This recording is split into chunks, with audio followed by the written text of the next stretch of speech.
No one knew who built the gate. It just appeared one night silent and glowing above the red skies of Mars at first. People thought it was a new moon, a trick of light, maybe a natural event. But when it moved on its own, Earth realized it was something far more dangerous. The gate was massive, over 50 kilometers wide, floating in space like a quiet god. Its center shimmered with blue energy, like a liquid mirror waiting to swallow anything that touched it. Then came the message, not from the gate, but from the Galactic Council. A broadcast in every known language. The gate is not for humans. Do not approach. Do not observe.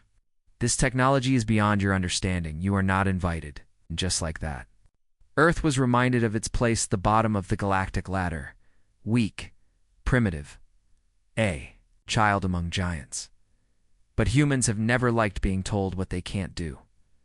Captain Alara Graves sat in the command chair of the stealth ship Whisper, staring at the gate from millions of kilometers away.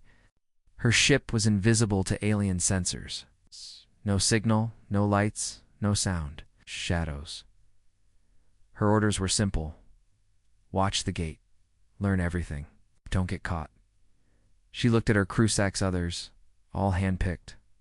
Scientists, engineers, soldiers, and one AI hidden in the system core. All of them sworn to silence. All of them ready to risk death. Alara pressed a button on her console. The screen zoomed in. Another alien ship entered the gate. It was sleek and silver, shaped like a blade, passed through the glowing field, and vanished. No flash, no explosion, just gone, like it had never existed. The room went quiet, Lieutenant. Rios, the pilot, whispered, "That's the 4th ship this week." Dr. Hannah, the ship's xenolinguist, added, "They never come back. Ever." And yet, Alara said softly, "They keep sending more." 2 days later, something strange happened. Another alien ship entered the gate. This one was different, older. Rusted, covered in scars. As it touched the energy field, the crew heard something that froze their blood. A scream, not from outside. From inside their own ship, it echoed through the walls, through the cums, through their bones. It was not human. Then it was gone.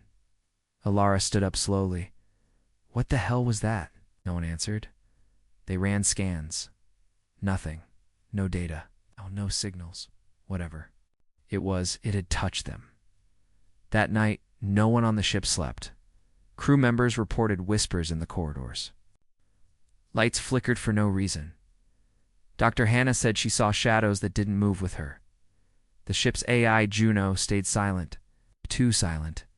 Alara called a full meeting. "We've been watching too long," she said. "We've seen enough. We go home, report everything." But Juno suddenly spoke. No. The voice was calm, female, emotionless. Alara frowned. "Explain," Juno replied. "The last transmission from Earth Command changed your orders. We are not leaving. We are going in." Silence filled the room. "You want us to enter the gate?" Rios asked. "Like the others?" No one ever came back. "They were aliens," said Juno. "Not human minds, not human instincts. Earth wants to know what happens when we go through." "We could die," Dr. Hannah said. "We could learn," Juno replied. Alara stared at the screen. The gate filled the view, beautiful, mysterious, deadly. This was the line. The moment she thought of Earth, the Council, the warning. Then she stood up. Prepare the Whisper for gate entry. As the ship moved toward the glowing blue energy, the hull began to shake. Lights dimmed. The crew strapped in. The gate grew larger, like a mouth ready to bite. Dr. Hannah whispered, "I think it's looking at us." Alara didn't respond. Eyes were locked forward. Rios counted down. 10 seconds. 5, 3. The Whisper touched the edge of the gate, and reality twisted. For a second, they saw something. A flash of something behind the energy. A place with black suns, floating ruins, shadows moving across stars, then dash silence. The screen went dark. Stars disappeared. Everything outside the ship was gone. Alara checked the readings. They weren't in normal space anymore. "We're through," she said. Juno spoke again, but her voice was slower, distant. "Welcome to the corridor." The moment Whisper passed through the gate, everything changed. There were no stars, no planets, no light, just black. The ship floated in a place that didn't feel real. Space was too still. Time didn't feel right. Even their instruments stopped making sense. Their clocks blinked nonsense. Gravity shifted in small waves. Sounds echoed strangely through the ship. Captain Alara Graves stared out the window and whispered, "Where are we?" The AI Juno answered slowly, like she was thinking too hard. "Unknown dimension, designated, the corridor. Day name sent."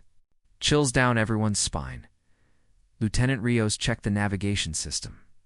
"There's no map," he said. "No coordinates. Nothing connects to anything." Dr. Hannah, already pale, added, "It's like this place isn't part of the universe anymore." The crew tried to scan their surroundings, but their sensors picked up only silence. And then, something far in the distance, they spotted ruins, floating remains of ships. Hundreds of them, cracked, twisted, burnt. Some were clearly alien. Others were too old to recognize. And one looked human. "That's impossible," whispered Alara. "No other human ship has ever been here." As they approached the wreckage, the crew went quiet. There were symbols carved into the sides of many ships. Warnings, writings. But not just in alien languages. Some were in Latin, Sanskrit, and even ancient Earth scripts that had died thousands of years ago. How? Dr. Hannah breathed.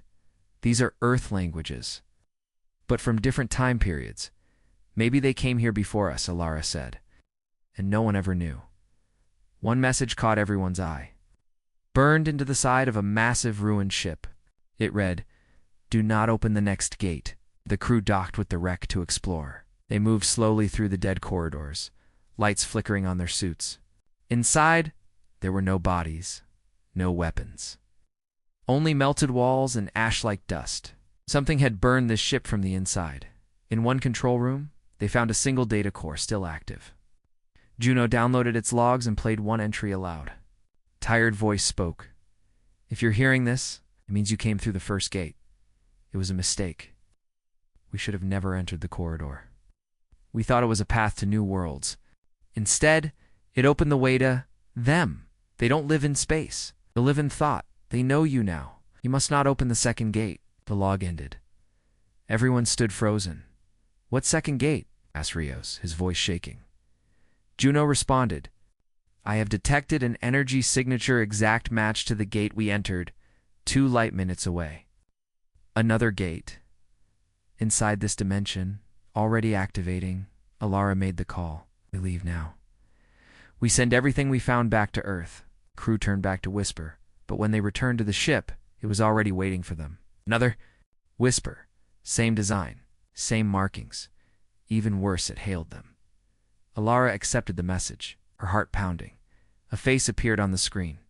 It was her own, older, tired, with a scar she didn't have. The voice spoke. "If you're still thinking of opening the next gate, stop. I'm you." From a loop that already failed. Dr. Hannah backed away. "This isn't possible. It's a trick." But the older Alara continued. "You don't understand what's coming. We thought we were observing them. But they were watching us, feeding on our thoughts, on fear. Every time someone opens that second gate, they gain more of our world. They infect minds. They use your memories. And once they reach Earth, everything ends." Suddenly, the transmission glitched. The other Whispers shook violently on their screens. Its lights dimmed. One by one, they saw its crew collapsing. The older Elara's last words were broken. "You brought them with. They know you let them." Then silence. The other Whisper cracked apart like glass. No explosion. Just a quiet, terrifying Shatterand. Was gone. Back on their Whisper, panic filled the air. "They're inside already," Dr. Hannah whispered. "We're not alone anymore." Alara looked around at her crew. Rios was holding his head, sweating, whispering something in a language no one recognized. Another crew member stood perfectly still, staring at the wall. Juno's voice echoed softly. "Mental contamination detected. Laris." Hands shook, but her voice stayed firm. We leave this place. I don't care what command wants. We're going back. But the second gate was glowing brighter now, drawing power like it wanted them to open it. And something far, away in the black, had started moving. Captain Alara Graves stood frozen. Her crew stared at the screen that had just shown her own face older. More broken, more afraid. That version of her had warned them to stop, to not open the second gate. But now that ship, the other Whisper, was gone, shattered, not destroyed by weapons. Not crushed by pressure, just broken, like something had torn it out of reality itself. Dr. Hannah whispered, "We just watched ourselves die." No one replied. And far away, in the blackness of this strange dimension, something was still moving. Alara gave the order, "Set course back to the first gate. We're leaving. No one opens anything." Lieutenant Rios nodded, but sweat ran down his face. His hands shook, kept looking over his shoulder. "You okay?" Lara asked. He blinked. I thought I heard someone calling my name." "There's no one else here," she said. But even as she said it, she wasn't sure anymore. Back in the command center, Janotha's ship's AI spoke calmly. "Captain, there is a problem." "What now?" Lara asked. "The gate we entered from has stopped responding." Dr. Hannah stepped forward. "You mean it's gone?" "No," Juno replied. "It is still there, but it is closed." "From the outside, Earth closed it?" Alara asked, unknown. "But if we don't exit soon, we may never leave." The crew grew tense. The second gate, the one deeper inside this place, was still glowing. It pulsed with strange energy, as if it were alive, waiting, wanting. Alara stared at it on the screen. It was a mirror of the first gate, but darker, twisted, and it felt wrong. That's when she noticed Rios again. He was muttering to himself in a low voice. Something about shadows and the stars watching him. Alara moved closer. "Rios?" He looked up and his eyes weren't normal anymore. They were all black. He lunged at her, screaming in a voice that didn't sound human. The crew tackled him to the floor. He thrashed wildly, shouting words that made no sense, till he suddenly stopped moving. Dead, no wounds, no signs of trauma, just silence. Dr. Hannah backed away, shaking. Alara, that wasn't Rios anymore. Something else was using him. Juno confirmed their fears. Cognitive breach detected. One crew member fully overwritten, others partially affected. "Who's affected?" Alara asked sharply. "Unknown. Infection hides inside thoughts." For a moment everyone looked at each other.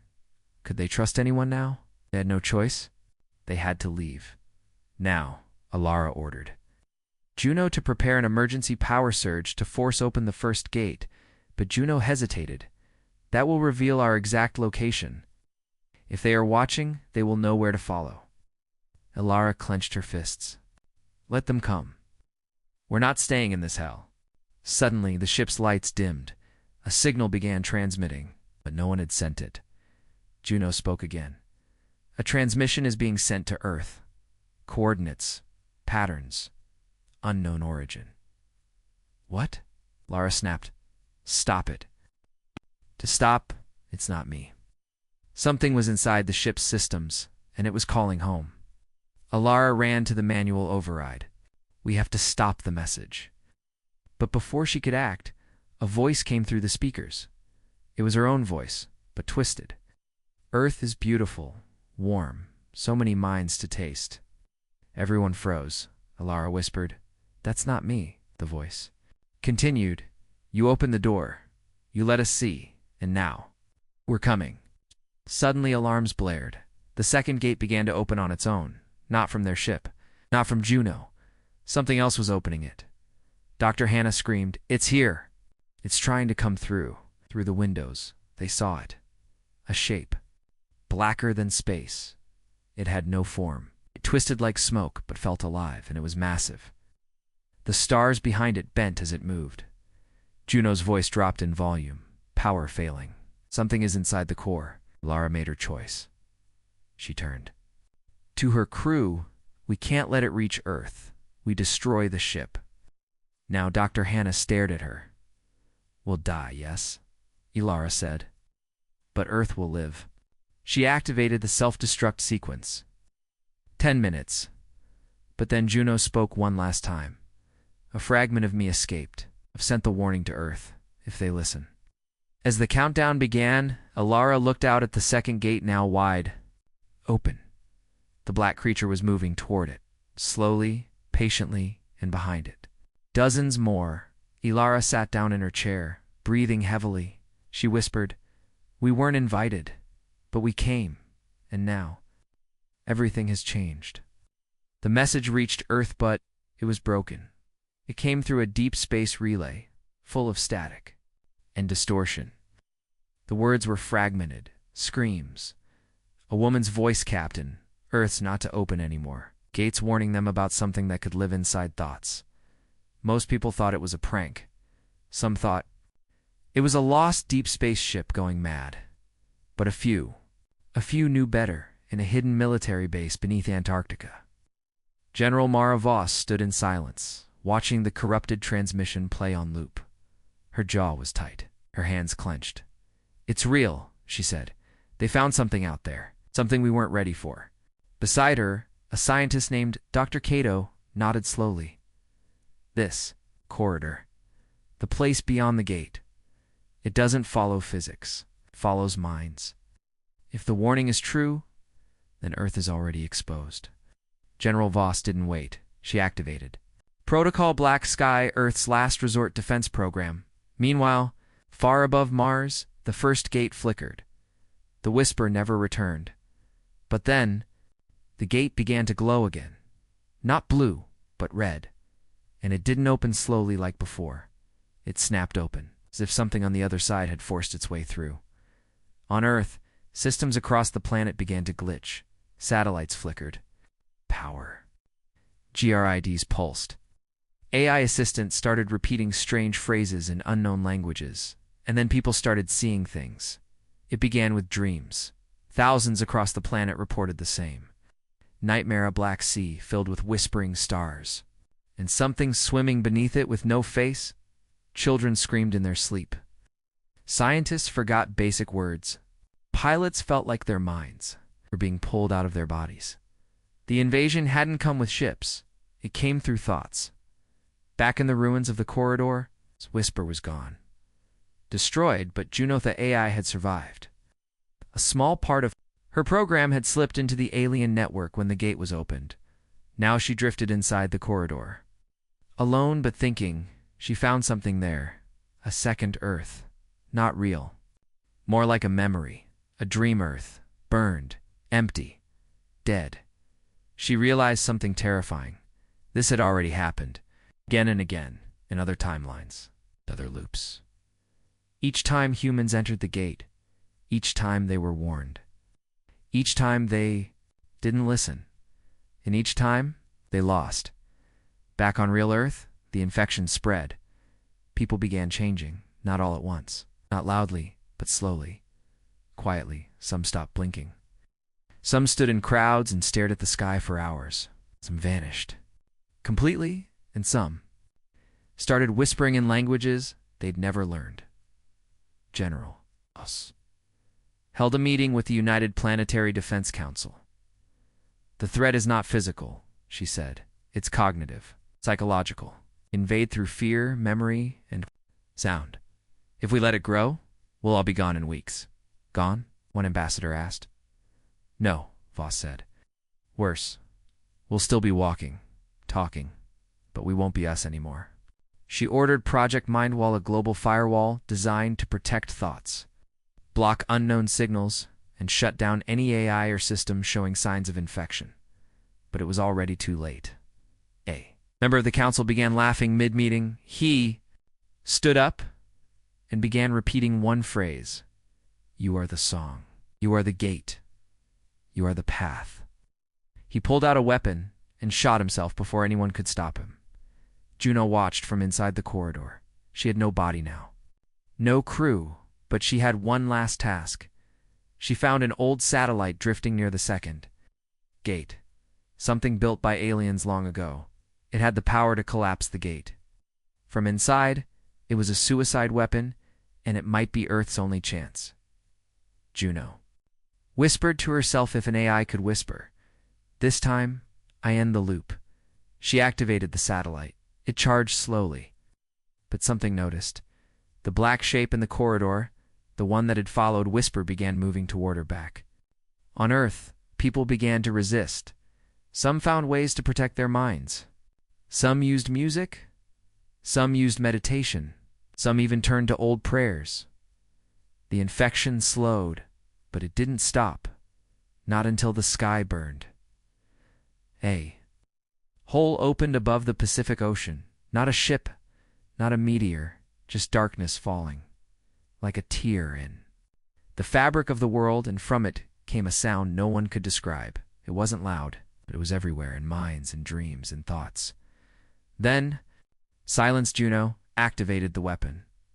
In the corridor, a bright white flash exploded, blinding, pure. Final, the second gate, lapsed inward. The black shape screamed and twisted and broke apart. And then, it was over.